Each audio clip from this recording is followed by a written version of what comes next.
Alright, you guys, you know what it is. 2024 rundown, season report cards, whatever we want to call it. And, this year, particularly critical with that, considering this is really the first year that it feels like the changing of the guard narrative is truly upon us. 2024, of course, saw a new hierarchy as some of the remnants of the Big Three era ended up fizzling out this year, and now obviously there only remains one, really. 2024, of course, saw a double-headed dynasty emerge with both Yannick Sinner and Carlos Alcaraz just hammering home even more their legitimacy and proving to be a class above. But before we get going, review every one of the top 10 seasons this year and making some predictions into 2025. I want to take it back a year and revisit my predictions on this season, see how I fared. And at a first glance, not too bad. 7 out of the 10 names correct.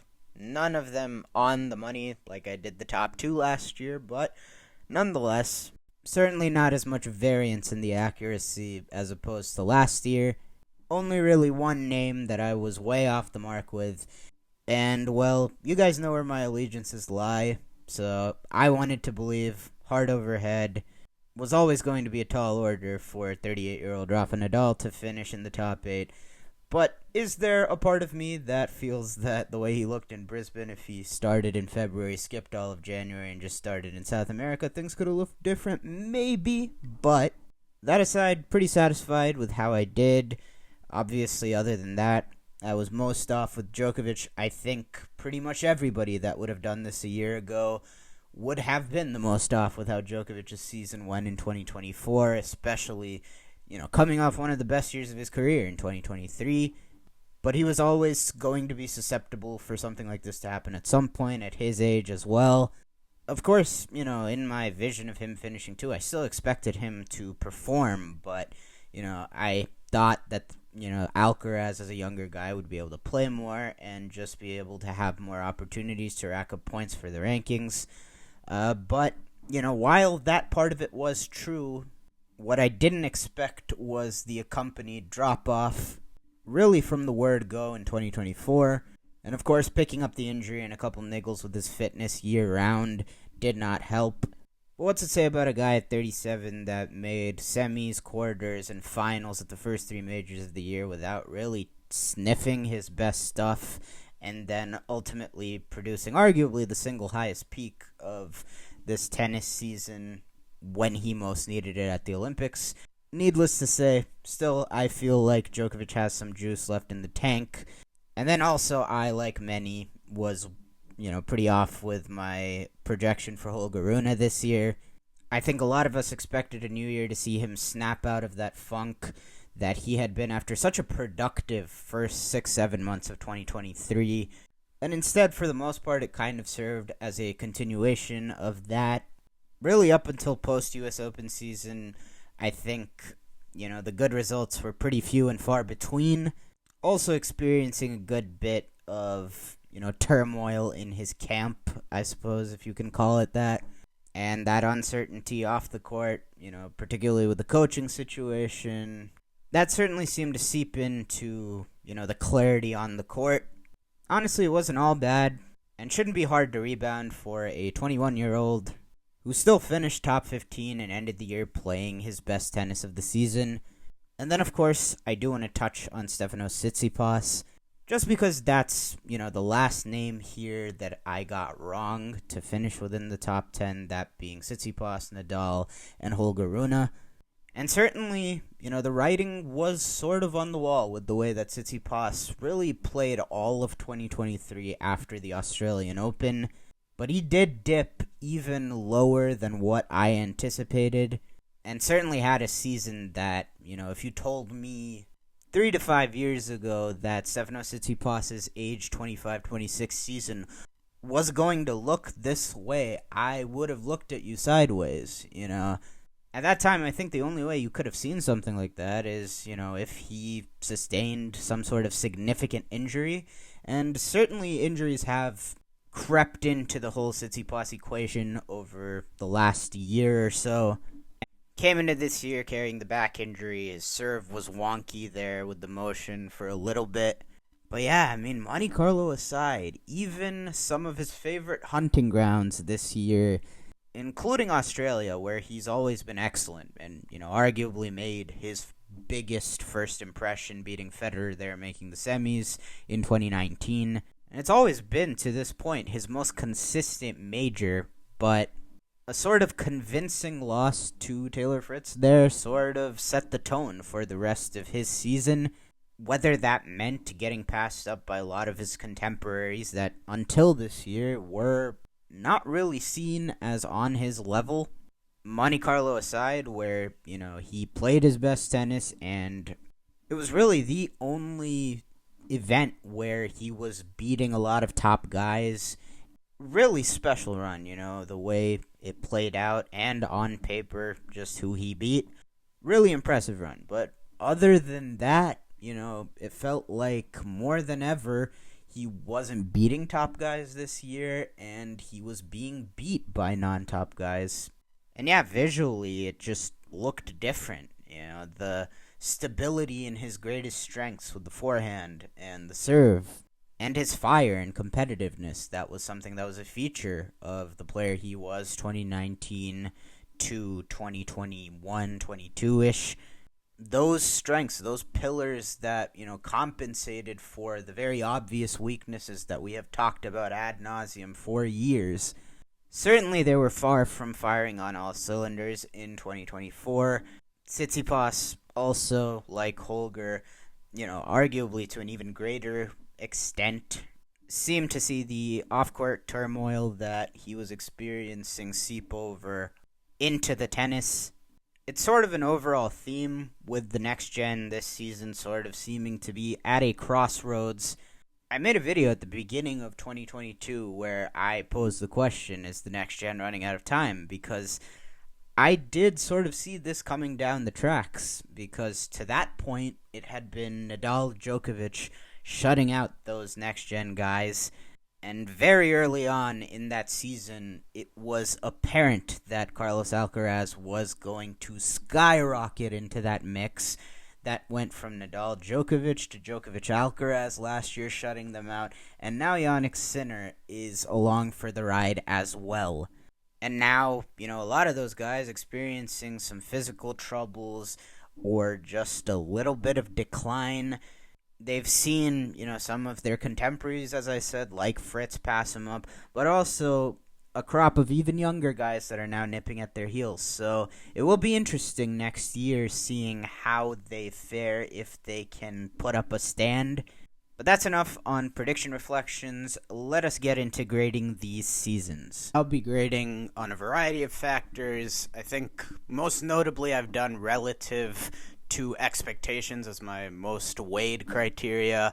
But then, of course, that combined with the accolades and context, all of that weighs into my decision. So at number 1, Jannik Sinner. I mean, you really can't say enough about the year that he just had. About a year ago at this time, I was bought in on, the new man, the new player that Sinner had become over the last couple of months of 2023 leading into 2024. And even with that understanding, he still blew my expectations out of the water and still provided another layer, even, deep into this season once all 4 slams had concluded, that really just made you reevaluate, just how good this guy can be. And I'll be frank, I mean, if you've watched this channel for a while, you'll know I've long thought Carlos Alcaraz's upside is higher than Sinner's, and if anything in the last year and a half has shown, it's that every time you feel like you have a read on how good Jannik Sinner is, how good Jannik Sinner can be, he just finds a way to make his ceiling and the final product he can be look potentially scarier and scarier. And I do feel like because, this rise for Sinner was so abrupt and so quick and still so early in his career, I think people kind of lost sight of the fact that this 23-year-old just submitted one of the all-time great years. And by just about any metric that would back it up, about Yannick Sinner's 2024, which, again, is crazy for a guy that until this point had been making gradual, incremental progress. Made a big leap 2021, 2022, made another leap 2023, unlocked some milestones with, first Slam semi, first Masters title, and then fall 2023 hits, and it's just a skyrocket. To go from first semi of a Slam, first Masters title, to all-time great season, start to finish, I've never seen it. And much of that, particularly on the hard courts, by the numbers, legitimately one of the borderline top 5 greatest hardcourt seasons of all time, you'd have to say, just tentatively off the top of my head. We can frame this however we want, but at the end of the day, the numbers read, bagged both hardcourt slams, 3 hardcourt masters, and a dominant World Tour Finals run. And that is the big takeaway here. I mean, he really has a chokehold on the hardcourts right now. Everything that he does on that surface in particular feels so repeatable, and pretty much against any non-peaking Alcaraz opponent right now, it just feels like he has such a margin of error over them where he doesn't really have to be at his best to just sleepwalk into finals. And that's really what moved me at the end of this year after the US Open, actually. Again, like 2023, his fall in 2024 was exceptional, and yeah, just seeing him sort of cruise control his way through Asia and Beijing and Shanghai. Not at his best for a lot of it, but made it look clinical anyways. And then we get to Torino when he actually does play his best and he is peaking out of his mind. The serve is an absolute sledgehammer at that event, and you can't help but come away thinking, I mean, we have a real all-timer on our hands on this surface right now. A+, without a moment's hesitation. Easiest grade to hand out of this year's top 10. Number 2, Alexander Zverev. Off the bat, I gotta give Zverev this. This is, one of the more impressive, I think, bounce backs from injury in recent memory. What had to be such a, traumatic injury, snapping the ankle at Roland Garros 2 years ago. There's definitely something to be said to returning to your former glory. Some would argue even, come back to being the best you've ever been. And certainly with the year-end rank, there is a compelling case for that with Zverev's 2024. I think by the end of last year, with the way he was trending, seemed like he'd shaken off the rust and really returned to form. He was primed for a big 2024, but nonetheless, I mean, he has left no doubt he's back to his former glory. Probably his best year at the majors yet. Semis and finals in the first 2 majors of the year. Very well could have been finals in Australia, and he did once again put himself in a position from being a set away from a maiden major. Excellent year to the halfway point. I think after that, a little bit of fatigue, injuries, illness all crept in the second half for Zverev. But nonetheless, adding 2 more big titles in Rome and Bercy only continued to strengthen his resume as, pretty clearly now, probably the most accomplished non-major winner of all time.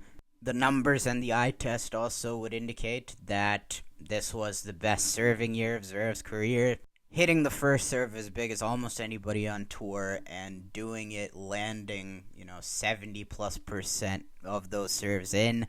All of that goes to say that Alexander Zverev has put himself back into the position that he was pre-injury. As of 2021, I thought that was the first point where I felt he'd gotten here to this place where he is now good enough to win a major. Since then, and now upon resumption again in 2024, I felt that, he shored up the big holes that, could buckle under pressure with the forehand, the second serve. And in a time where, maybe Alcaraz and Sinner both are yet to truly plant themselves in the midst of their primes, the window is still open for Zverev more than any of his next-gen contemporaries to get that major breakthrough. And like I said, this year he put himself in position to get that breakthrough. It's, again, just a matter of whether or not those mental demons are going to get in the way. He finished the year ranked number 2. He was not the second best player in the world this season. But what he does deserve props for is something that he came out of the box with, and that is supreme physical fitness. He, unlike anybody at the top right now, played a full front-to-back packed calendar in an Olympics year, played the Olympics, was back in short order in Hamburg, let alone playing Canada, which, a lot of top guys opt to skip in an Olympics year. For better or for worse, he was there playing as packed a schedule as you can, front to back, and consistent through all of it. And he reaped the rewards with the rankings points. I would give his year a B+. And at the world number 3 spot, as weird a multi-slam season as I've ever seen out of Carlos Alcaraz. And that alone, the fact that we call it a multi-slam season, makes it no lower than an A-. The read on Alcaraz's 2024 is really hard because I do feel as a 19 and 20-year-old and 22 and 23, he was more consistent then than he was this year. For certain people, there were concerns that, after the Cincinnati final last year, he kind of tailed off, especially following the U.S. Open. I, of course, predicting him to be number 1 this year. I did not feel that way, and I feel sort of vindicated considering he won 2 majors this year, but vindicated in a weird way again. For Alcaraz, it really felt like it was a year of bursts through certain stretches of the season, and the way he started, it sort of was a continuation of his fall of 2023. He was poor in Australia. He's proven Indian Wells is sort of a safe haven for him, loves the conditions there. He was excellent there after dropping the first set to Arnaldi in his first match. Clay season pretty much just thrown out the window because of his arm injury, and that's where the best part of his season began. Roland Garros, clearly still not 100% healthy, and, confidence may be low, but still showcased his alien-like clutchness against the 2 best players you could offer in the semis and finals, even though both matches had, certainly their ebbs and flows.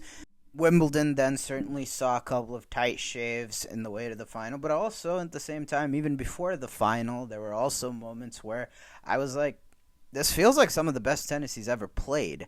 And then the final only buoyed that, clean as a whistle there. And at that point, it felt like, the confidence was all the way back up, and that maybe Alcaraz was in the midst of turning this season around from a slow start into his submission for a season up there with the all-timers. Of course, ultimately, that ended up falling back into Sinner's hands as the year started and ended. Beijing aside, of course, after losing that epic gold medal match, Alcaraz, his performance sort of went off the rails the rest of the season, particularly on the North American hard courts. But either way, in a year that, did throw him a couple of challenges at multiple points with health, as well as the fact that his rival was enjoying such a dominant season, it does feel like, Alcaraz came away with a bit of a steal to still nab 2 majors, split them with Jannik Sinner here. But the read on him remains the same. I mean, this year still cemented that he is the best player in the world on the natural surfaces until further notice.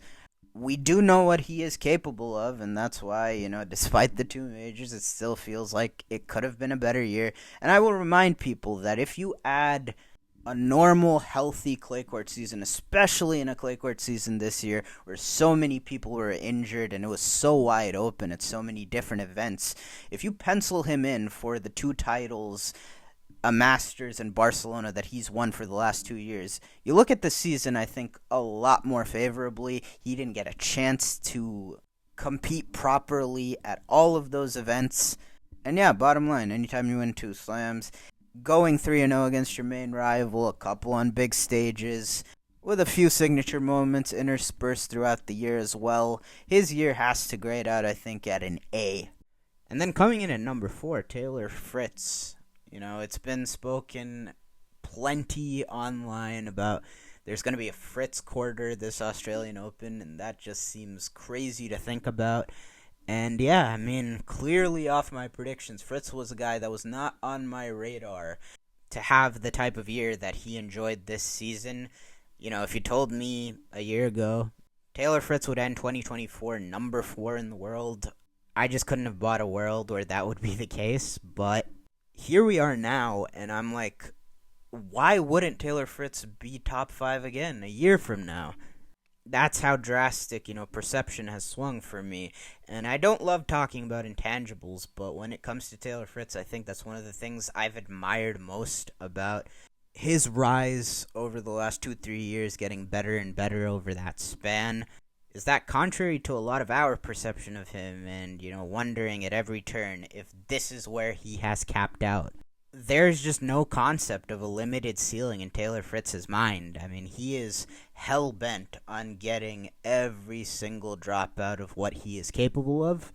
And 2024 was certainly a manifestation of that. I mean, the biggest swing this year for him, of course, was the majors.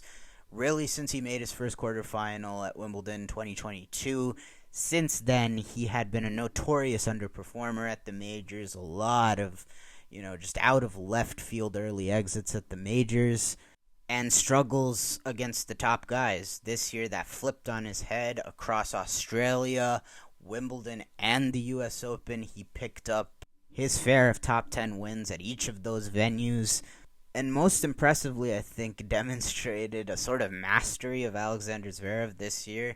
The guy that was the next best up this season after Sinner and Alcaraz, and a guy that, is as watertight as they come from the back of the court, and it speaks volumes that Taylor Fritz, not only stable enough to hang in the baseline rallies, but even go toe-to-toe, backhand to backhand. I mean, how many people can say that with Zverev?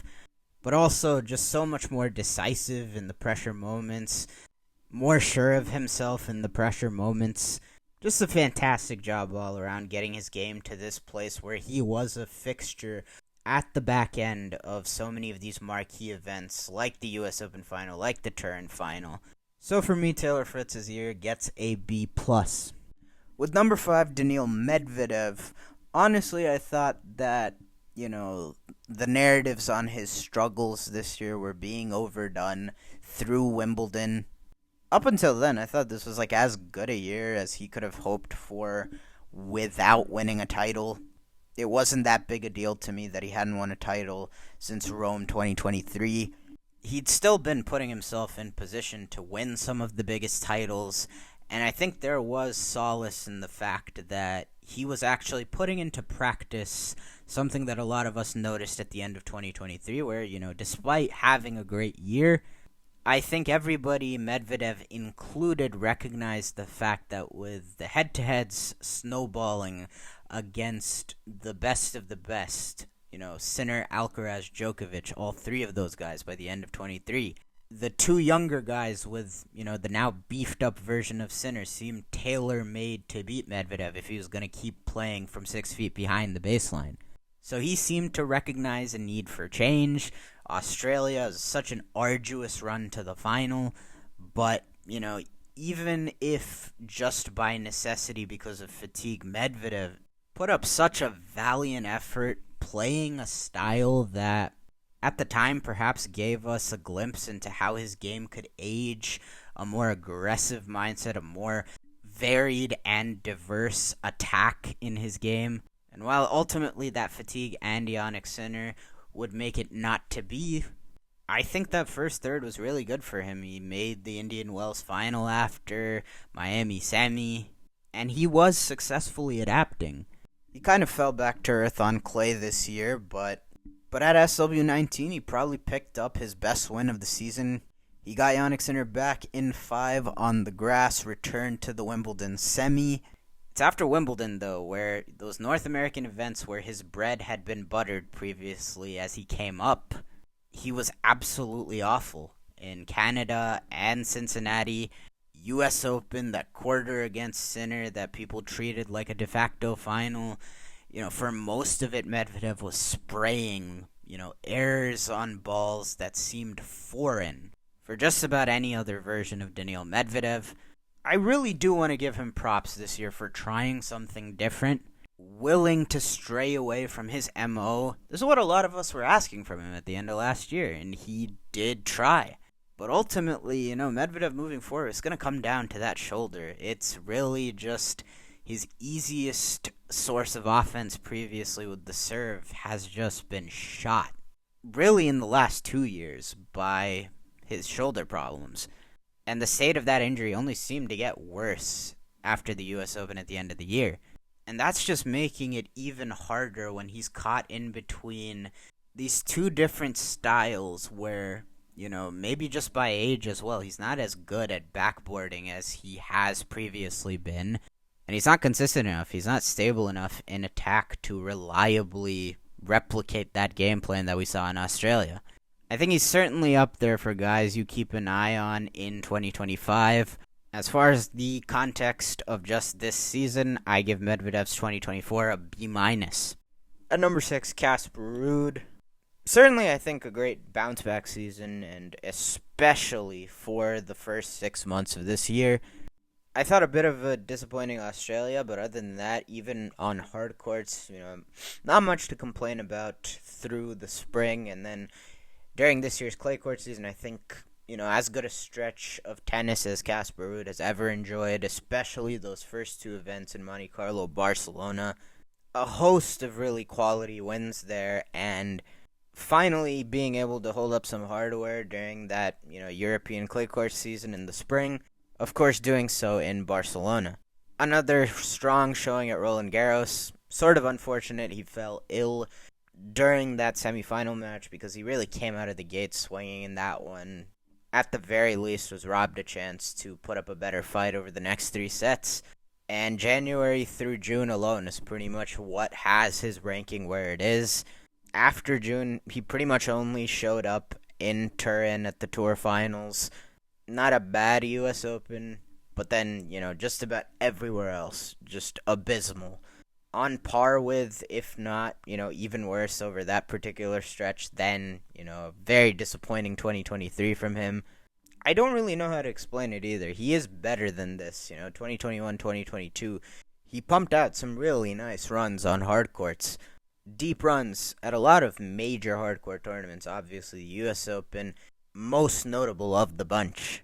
Grass may never be his thing, but certainly he is a much better player than being sub 500, which he was from after the Olympics through until he snapped out of it in Torino.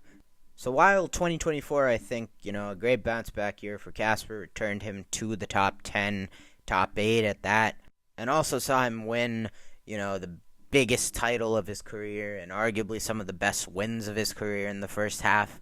He was just as lackluster in the second half, and that's something he's going to have to figure out if he wants to stay here because, as I said, the list of people gunning for a spot like his is probably only growing as time wears on. His 2024 also gets a B-. At number 7, I've already touched on Novak Djokovic a little bit, and again, I have to reinforce how weird it is to see him here. But talking about Djokovic 2024, for large portions, and even more so than recent years where he's kind of eased back into the flow of things during the Sunshine Double, his tennis showed the makings of a guy that a lot of these losses, right from the beginning of the year in Australia, that's as bad a match as Djokovic has played in a high-profile, high-leverage match in a really, really long time, where you can't really attribute it to fatigue or something of that nature. Going into 2023, that was like one of the easiest monster Djokovic seasons to predict in a long time. He was fired up to be back at a lot of these events, playing again. Events he'd been unable to play the prior year, and there was added motivation that he was very close to outright taking over the slam tally. There was no shortage for him to draw upon for fire in 2023. In 2024, as you so eloquently put it before, he's won it all. He looked like a guy that was in his age 37 season that had indeed won it all. And despite, some subpar quality in his game, still, when the chips were really down at the majors, the first 3, he still gave you a semi, a quarter, and a final, the latter 2 of which were done on a bad knee. An injury that really seemed to compromise his movement, his speed, the remainder of the season. And despite that, still put together a season at most of the big tournaments he entered that, anybody almost in the top 10 would take in their sleep.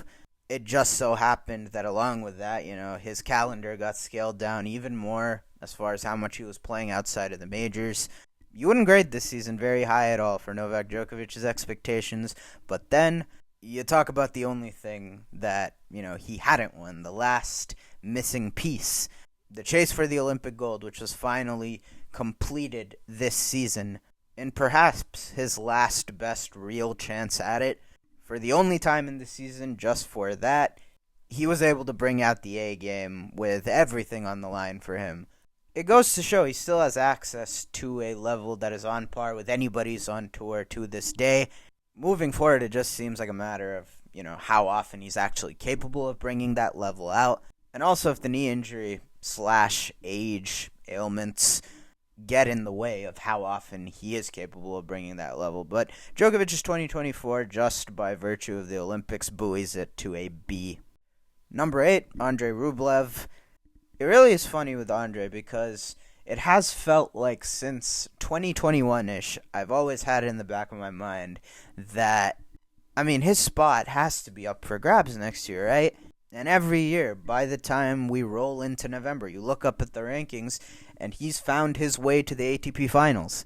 And after, I thought, a career-best 2023, I wasn't questioning Rublev's place here heading into 24, but seeing him in that mix and making it to 8 by year end, this year, honestly, that felt as surprising as it's ever been concerning him.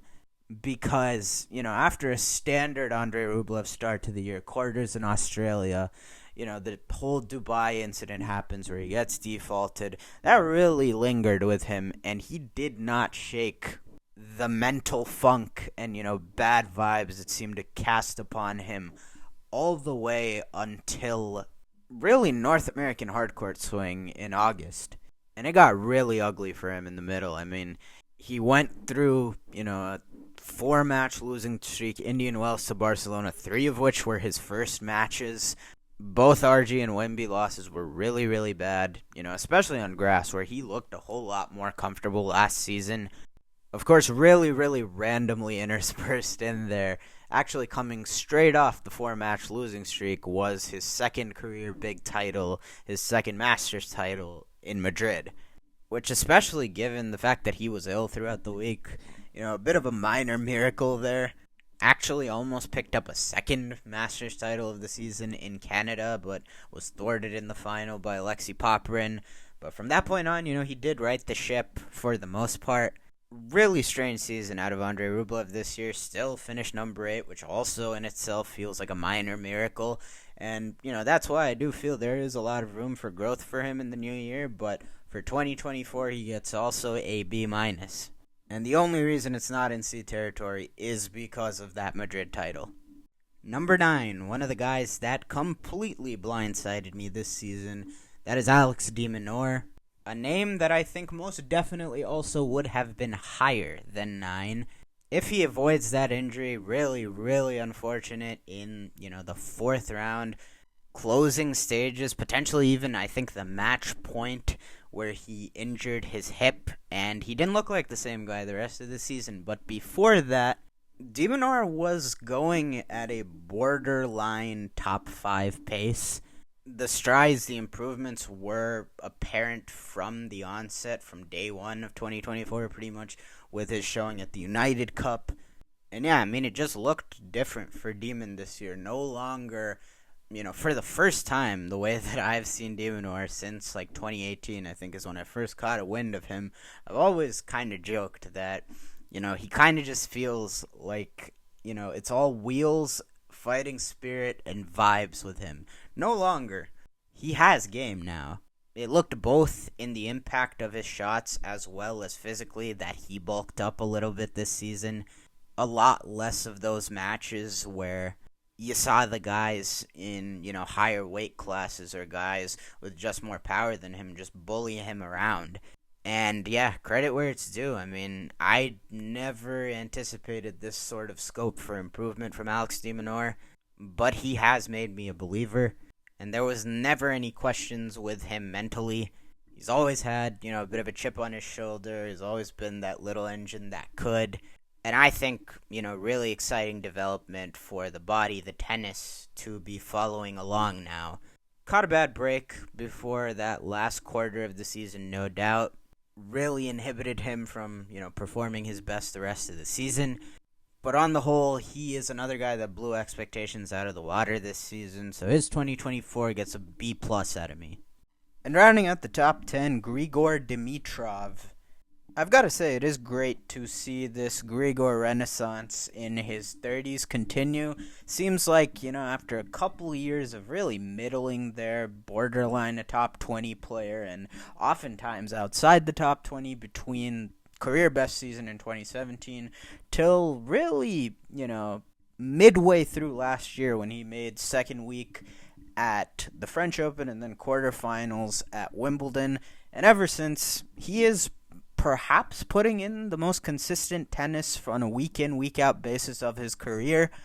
And visually, he just looks a lot smarter, a lot more clarity in the game plan.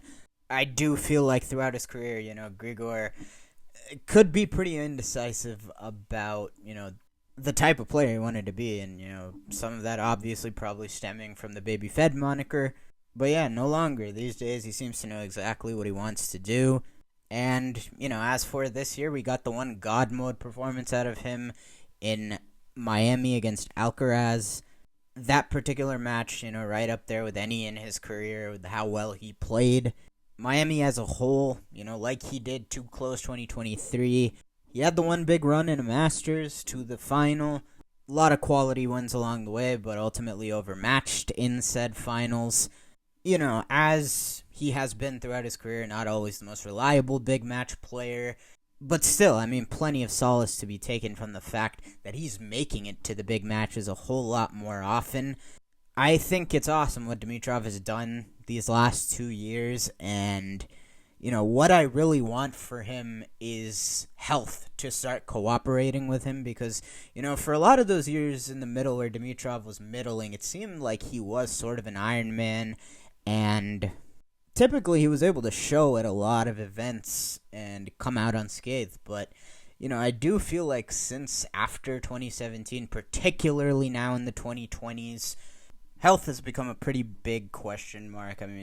He was right in the thick of that U.S. Open quarterfinal against Tiafoe at a set-all, and almost immediately after, the back just went out on him. And yeah, Dimitrov, his game's in a great place right now. Athleticism is still there to, a more than acceptable degree. So as long as all of that stays in place, which, approaching his mid-30s is no guarantee, but I just want to see this current version of Dimitrov healthy. I think if he is, he's putting himself in enough positions that with a clean bill of health, the hope is he can replicate, some of those runs to the finals the past couple of years in Masters and Slams as well. But I don't think, if you're Grigor Dimitrov, injury luck aside at, Wimbledon and the U.S. Open, you can really complain about anything. He completed the quarterfinal set at all the majors, snapped a 6-year title drought, and deservedly earned a top 10 spot for all his efforts. So Dimitrov's 2024 gets a B+ from me. Alright, so now that we've gotten to the back end of the top 10, let us go backwards, and I'll give you my predictions 10 through 1 for the year-end 2025 top 10. And at number 10, I have Tommy Paul. Tommy this season just missed out, on top 10, and there's no doubt in the next couple of years that he is going to hit that ranking at some point. I think he's a good candidate to choose to end in that spot this coming year, especially because this season, he performed notably better on the natural surfaces than he has in the past. He had been very poor on clay prior to this year, obviously made a Rome semi, and then on grass, huge results with the Queen's title, and then quarter, I was up a set and a break against Alcaraz before Carlitos woke up, obviously. As ever on hard courts, he is, pretty much in that top 10, cemented. Still goes through a couple of poor stretches once in a while throughout the year, but I think given his trajectory the past couple of years, he is poised to finally get that top 10 finish. I have him at number 10. 9, I'll go Andrei Rublev. I know that, we've continued to get burned over and over in the last couple of years. Whether you feel Rublev's going to fall out of the top 8 or the top 10, which, I've been guilty of both. But then you look up and he's still, firmly in that top 8 at the end of the year. This year was not firmly in the top 8. It really did come down to the very last action of the season. And like I said, after Dubai, it was really rough sledding. And that's why I do feel that Rublev, despite, having him drop one spot in the rankings, I think there is a lot of room for improvement for him this season. Just because typically you just don't see a stretch as poor as Andre had. Almost the entirety of post-Dubai February through, July pretty much, where, super early exits at Roland Garros and Wimbledon, underwhelming results there. And yeah, despite the one big title seemingly out of nowhere in that span coming in Madrid, that's really what held his season in top 8 standing. Seems counterintuitive that I say a lot of room to improve for Andre this coming year and still have him dropping in the rankings. But yeah, that's just the nature of how many guys I could entertain in these spots at the back end of the top 10. Guys that, I've talked about before that missed the cut. I could easily see in, these 6 through 10 spots as well. But Rublev, steady as ever. He will be in this mix, no doubt. Number 8, I have a return for Holger Rune into our top 8. The last year, 2024, for Holger Rune has been covered to eternity, and how much was expected of him going into the year. And instead, we got, the most indecisive, confused version of Holger Rune about his game yet. And I think, what was even more surprising was a guy that's, known for his defiance and clutchness in a lot of these big matches. He was blown out and looked, mentally checked out at multiple points, multiple losses this season. As a believer in his talent and him as a competitor with the intangibles as well, I'd hedge to say that was an outlier. Still just 21 years of age, and most importantly, again, finishing 2024, arguably playing his best tennis of the season. I would still give Holger the benefit of the doubt that he will bounce back before getting to a point of worrying about some sort of stagnation a la Felix or something like that. Number 7, I have Alex de Minaur. As I said, I love that his game has teeth to it now, and he's the type of guy that's not going to rest on his laurels after a career-best season. I think he'll only want to keep getting better, and, he could end up having an even better year next season, with a clean bill of health, because that's really what prevented him from being higher up in the rankings, as I stated before, this year. Pretty clear cut. I think the new and improved Alex de Minaur is here to stay. I got him at number 7. At number 6, I will go Daniil Medvedev. I could hear an argument one way or the other. In fact, I have arguments for him to be higher or lower. Before the aforementioned concerning spin in 2024 post-Wimbledon for Daniil, the guy since the summer of 2019 has been a bona fide top 3 guy on the most commonly played surface in tennis and hard courts. Therefore, he remained a bona fide top 5, top 3 guy in the rankings through that span. We saw him bounce back from a similarly underwhelming stretch, after the Australian Open in 2022, bounce back huge in 23. So that's your more optimistic side, that, that last 5-ish months of 2024 was the outlier.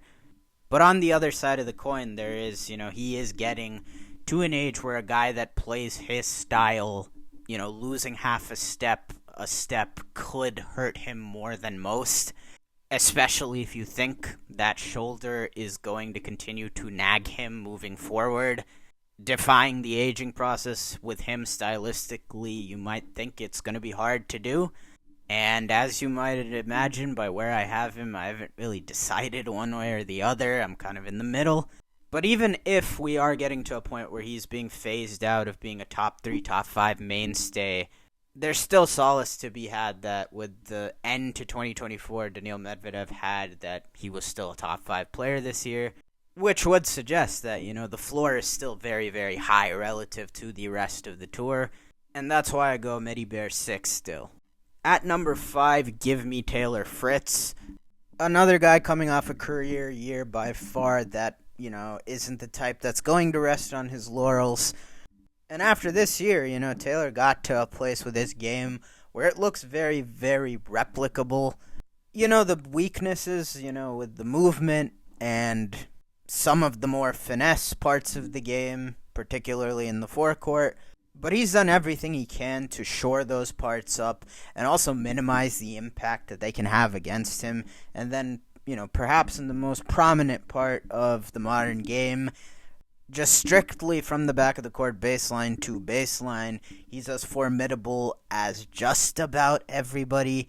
And he's gotten himself to a point now where I feel confident in saying, against most of the guys ranked below him, I would back him to beat them more than not, in a way that was not the case at all until this season. So, yeah, I think Taylor Fritz will remain a top 5 player this year.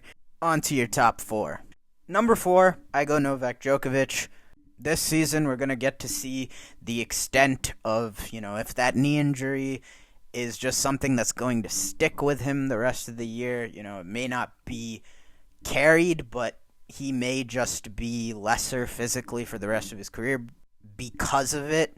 Certainly can't rule out that possibility at his age.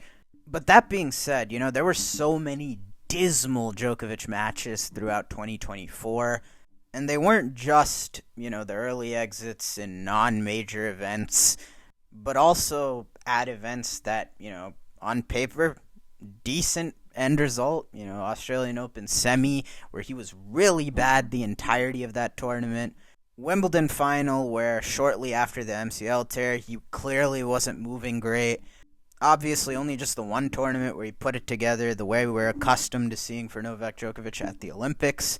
Shows he's still capable of putting it together like that. We know at this stage in his career he's not going to be dialed in, and he's not going to play that much, period, which will limit his ranking outside of the majors, that is. So spoiler alert, that leads you to believe that I do believe he will put it together for one of these major tournaments this season. Hence the rankings boost and a return to the top 4 for Novak Djokovic. Number 3, someone you can't be as confident in securing one of the major tournaments in the coming year, but I am very confident that Sasha Zverev will be in the mix for them, at least 3 of the 4. And yeah, in a way that really nobody else on tour is. Zverev is going to load up on that calendar, and he is, with the exception of 2022, when, he had that freak ankle injury, he is going to ensure that he goes deep nearly everywhere he plays, therefore play a lot of matches throughout the course of the year, therefore earn a lot of points. And with him being excellent on hard courts and clay, and how abundant that part of the season is on the tennis calendar, that pretty much ensures him a high ranking for his healthy seasons, really since 2017, if we're being honest.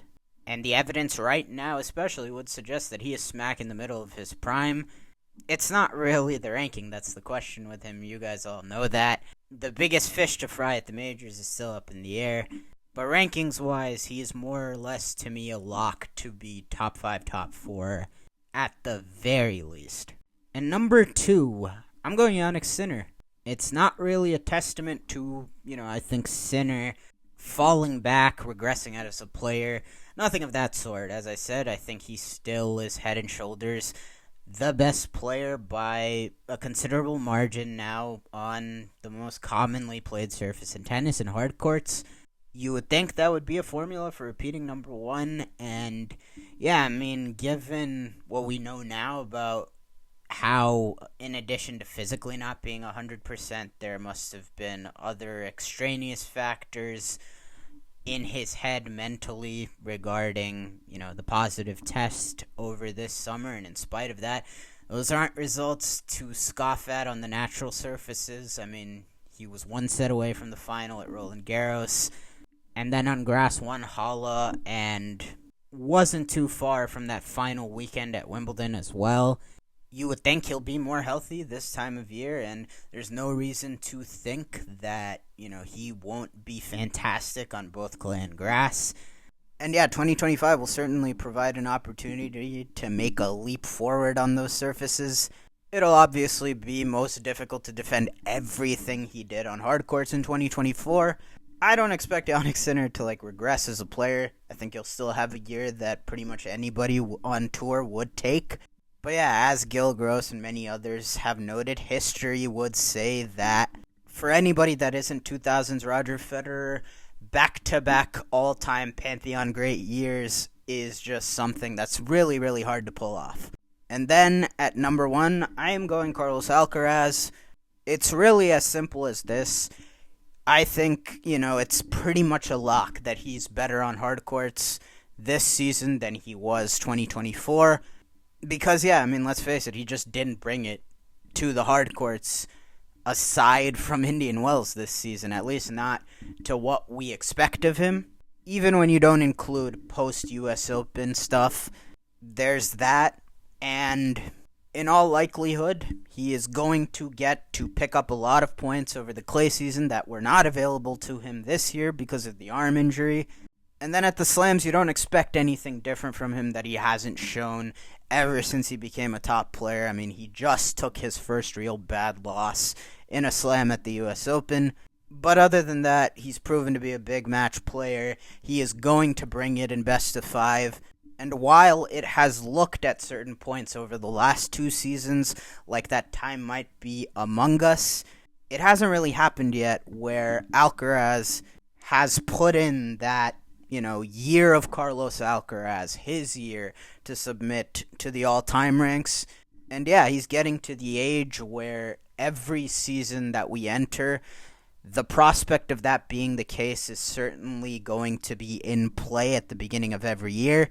With better injury luck and as he grows older, likely, more mental maturity in certain phases, he is just such a monstrous talent that I see no reason why this year can't be that year for him. So I say Carlos Alcaraz number 1.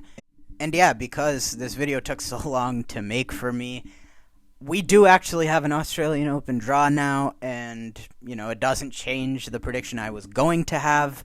Recording this part of the video, the day after we got the men's draw out. But either way, these are more loose predictions anyways. Obviously will be subject to change once we see a draw. Before, some tentative slam predictions, I say Sinner defends Australia. Winner of the last 2 hardcourt slams. Obviously all-time great season on hardcourt last year. Him being the man to beat on this surface seems to have, no near end in sight. And if anything, a year on from when he won this title the first time, he's in a better place in pretty much all the matchups that would challenge him for this title than he was a year ago. And yeah, spoiler alert again, the draw looks good for him now that we know what it looks like. I say Sinner defends Australia. Roland Garros, I am going to go Novak Djokovic. Believe it or not, I think clay might be Djokovic's best shot remaining at a major.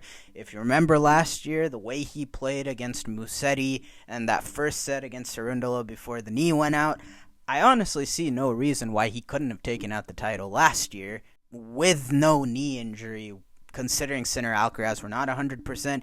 And even so, even though Alcaraz has demonstrated to be a standout on clay to this point, we've seen multiple instances now where Djokovic is pretty comfortable with him on clay. It's not a situation where, he needs to be antsy and do anything out of his skin to live with Alcaraz on clay.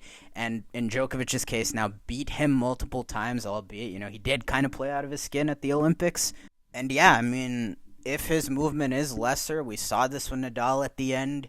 Clay is a surface where, reduce physicality as long as you have the power to hit through the surface, be precise.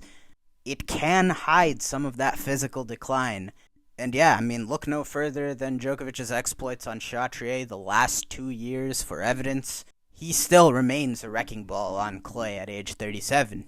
And then at Wimbledon, I think we were sort of dancing around, Alcaraz might just be built for this surface coming into this year. I don't know if it's just the stigma that, the Spanish guys are supposed to have clay as their best surface, but I mean, the guy has just looked like a natural on grass since 2023. After 2022, very little learning curve to, figure out the movements.